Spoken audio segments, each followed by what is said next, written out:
Hi, my name is John Carrade, and welcome to Psychopologetics, where we analyze and discuss topics of psychology, sociology, and anthropology in light of logic, or the absolute truth. My relatively new hometown of Lynden, Washington, this small town of some 16,000 residents that borders British Columbia, is in a debate over the continued addition of fluoride to potable water drinking systems. On Monday, May 20th, the Lynden City Council hosted a forum to hear the many different voices and positions within the community regarding this subject. The hope of this video is to provide some clarification on the prevailing arguments being discussed in support of or against fluoridation in Lynden, Washington. As a disclaimer, not every single argument will be provided here, because if it did, this video would then turn into a documentary-length film. But for clarification, I did take my notes from this event and provided them to other attendees for comment and additions to provide a comprehensive overview for everyone who wasn't there. For the sake of simplicity, only primary arguments will be listed here, and it will divide into two color-coded categories. Red denoting pro-fluoridation positions, and blue will denote against fluoridation. On the pro side of the debate, there was the argument from authority, arguments from anecdote, disciplinary blinders, the equivocation argument, dog whistle politics, arguments from consequences, the bandwagon argument, and cherry picking. The first primary argument used on the pro-fluoridation side of the aisle, detailed here, is the argument from authority. This often looks like someone explaining that they've had a certain level of education or training, a historical rap sheet of knowledge, skills, abilities, and opportunities, or jobs and professions that attempt to portray a single or set of qualifying factors to speak on some subject. Appealing to one's subject matter expertise can be helpful in getting to know an individual's background, but stating it as a part of an argument or within an argument doesn't prove or even help prove that their position is the truth. In order to do such, individuals would have to provide further evidence beyond that of their credentials. The second and probably the most common argument on the pro side of the aisle is the argument from anecdote. Anecdotes are personal testimonies, often looking like arguments that include details of being at some place, on some date, at some time, and happening to experience or observe something, and others are themselves. In this case, and in many cases, anecdotal arguments can be true, but anecdotal arguments become fallacious when they don't contribute any further evidence to support such personal testimonies. Interestingly, one of the pro-fluoridation and dental experts noted this in their argument, which I do applaud. The anecdotal argument also has underlying cause and effect arguments attached to them. That is, because of an individual's expertise or personal experience, we're able to notice a significant cause and effect relationship between two objects or constructs, like the difference between fluoridated and non-fluoridated communities over time. To be very clear, the cause and effect argument can also be objectively true in many cases. But it gets the title of fallacy or false cause and effect when there's no contributed evidence to support such claim, when other causal factors exist but are ignored, making it only partially true, or when the cause itself actually has no relationship to the effect despite assumptions. The next argument came in the form of the common contemporary fallacy of ethos known as disciplinary blinders. This argument began out of authority and anecdote, stating that they educated on psychological bias. However, this same person proceeded to encourage the council to plan based on evidence that comes from a very specific discipline, peer-reviewed scientific publications, essentially discounting and or diminishing evidence and arguments outside of this category. This argument also gets dangerously close to the availability bias, and this occurs for a couple reasons. The availability bias is generally referred to as the natural tendency to give undue attention to information and evidence that is immediately and easily available. But this bias also pertains to ignoring broader and wider evidence. Another primary argument that occurred began with an argument from authority and definitional argument on what is research, but quickly turned into an equivocation argument and non sequitur or irrelevant arguments in the main position. It was argued that using search bars like Google is not the same thing as real research. No one, however, is debating that by merely using a search bar for whatever purpose, that research is simultaneously being conducted. This neglects the fact that the act to research is also not the same thing as the noun of research, and that search bars are not research themselves, but a tool amongst many tools to conduct open source information research. It'd be like claiming that reading a book is not the same thing as research, when for some people it is research, or at least a part of research, and for others it's not research, it's something other than that. Equivocation arguments, as their title suggests, falsely attempt to equate two unequal things together in order to make some position appear more true. Next, we have dog whistles. Dog whistle politics differ widely by place and time, but are considered an extreme form of reductionism and sloganeering where the catchphrases of the hour are slung around almost in a way that reflexively sends an audience into a frenzy. Such terms include things like science denying, fringe, extremist, conservative, conspiracy theories, and vocal minority, meaning those who are against fluoridation are a loud and vocal minority of the true population.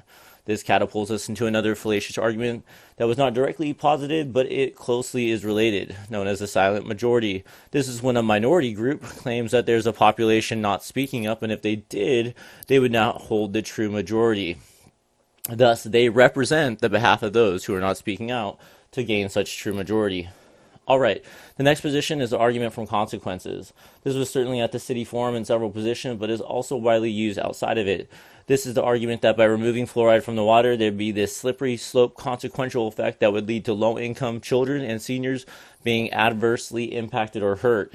This, however, bringing us full circle back to the voice of the voiceless fallacy, which is under the same umbrella as the silent majority fallacy. Another common argument was the bandwagon, which, for the fluoride debate, translates into scientific consensus or listening to the majority of experts. The problem with the bandwagon or consensus argument is that such groupthink arguments have caused an innumerable number of problems in hindsight, leaving us with the clear ability to recognize that the truth is independent of what the majority of people or experts believe on some position. Moreover, it reduces government into rule by expert consensus and by people outside of a community, rather than by we the people within a community that have to bear the burden of those policies.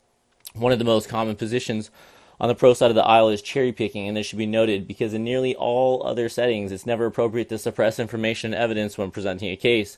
That's cherry picking second name. It's walking up to a topic and highlighting only arguments that supports one's position, like pro-dental arguments, while ignoring significant evidence to the contrary. Lastly, though this particular argument was not at the city council, the appeal to nature has been popular in other settings. This is a contemporary fallacy that is considered a romanticization of nature, positing that something must be good, healthy, and beneficial because it's found in nature.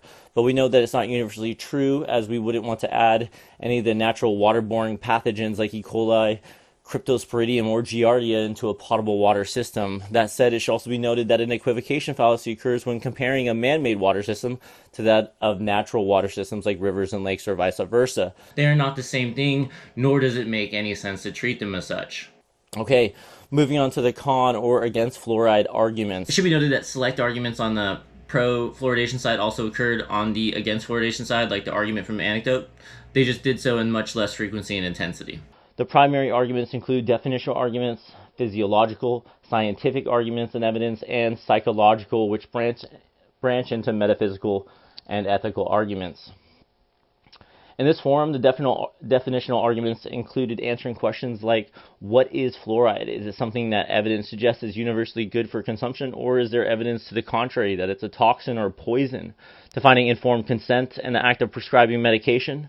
Questions like, are humans merely teeth, as one person pointed out, due to the many pro-fluoride dental arguments. No one is really debating that there is or cannot be positive dental benefits from fluoride, but humans are not just walking teeth. We are much more than that. Consequently, this leads us into the next set of primary arguments provided by those against fluoridation, and those are the physiological arguments. These included evidence and data that branched into specific human health categories outside of the subdiscipline of dentistry, like neurology and cardiovascular health, among many other specific conditions and consequences of fluoridation that would suggest fluoridation is not all that great for the overall human health, despite possible dental benefits.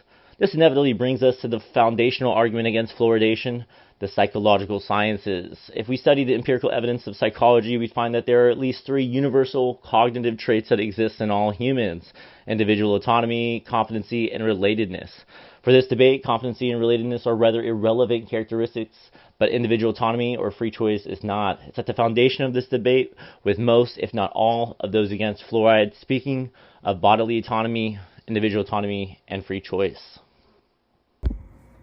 Hey fellow neighbors, so I really wanted to get this video out back in May, closer to the time in which the city council meeting happened, but by the time the animation and editing got done, The council had already determined, and it felt completely unnecessary to kind of push this video out. But now that the City of Lynden's mayor has vetoed the decision, it feels completely relevant to once again think about sharing this video to all of you here. We get the explanations for why the mayor would go against his council's decision from the various outlets like the Tribune, Bellingham Now, Cascadia Daily, and the Salish Current.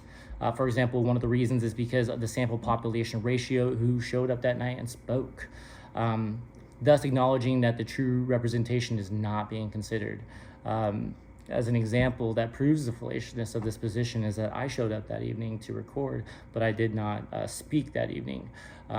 Just simply not recognizing the consequences that if I didn't speak that evening, that my voice, my wife's voice, in her opinion, and also plenty of other voices would not be considered, I guess, down the road for this policy. A huge demographic population that was not present that evening, and understandably so, was child-age parents who were most likely preoccupied with taking care of their families and working that evening.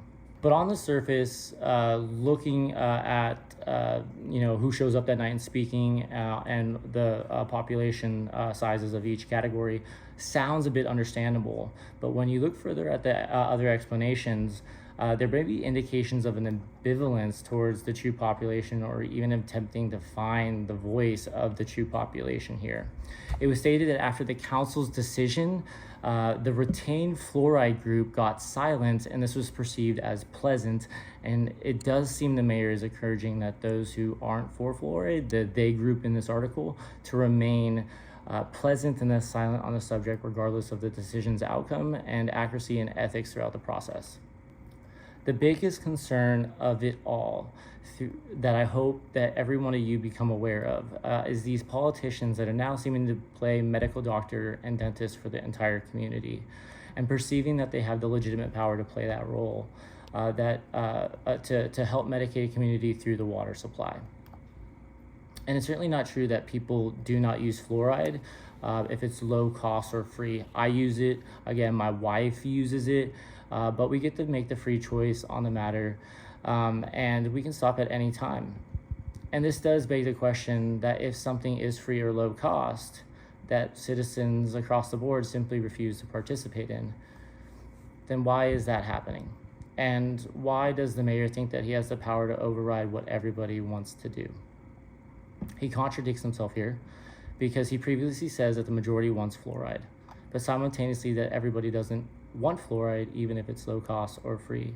So instead, he takes it upon himself to add it to the water for everyone in order to help them stay healthy and safe, something reserved for parents towards their kids and doctors towards their patients.